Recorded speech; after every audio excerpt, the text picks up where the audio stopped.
All right, this one's almost identical to the other one. So I've got 216 is equal to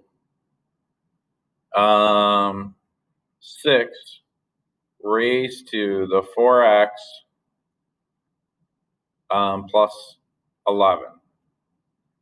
So I'm guessing, although I'm not 100% sure, that 216 can be written as 6 raised to some power. I don't know what that is yet. So what we're going to do, I think it's 6 to the, well, let me think this through. 6 to the third power? No. 6 to the fourth power? Well, we'll figure it out. Now this one I might need a calculator, and that's okay. So I'm going to start by taking 216, and I'm going to try to divide it by 6.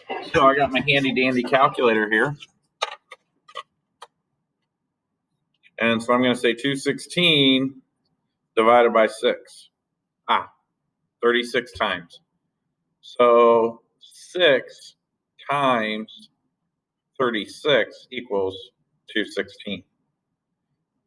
And we know, it was 3 times. So 6 times 36, which we should know, is 6 times 6.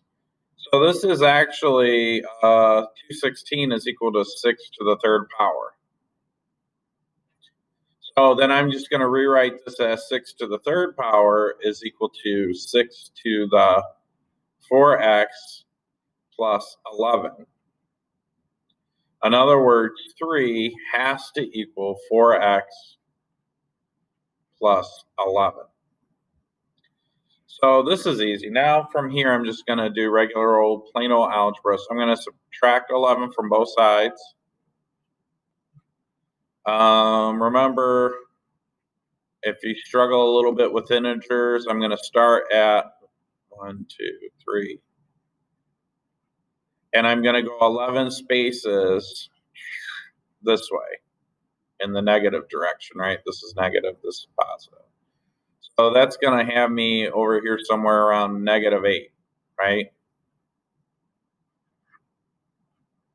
And that's equal to 4x, divide both sides by 4, and I get -2 is equal to x. And that is basically it.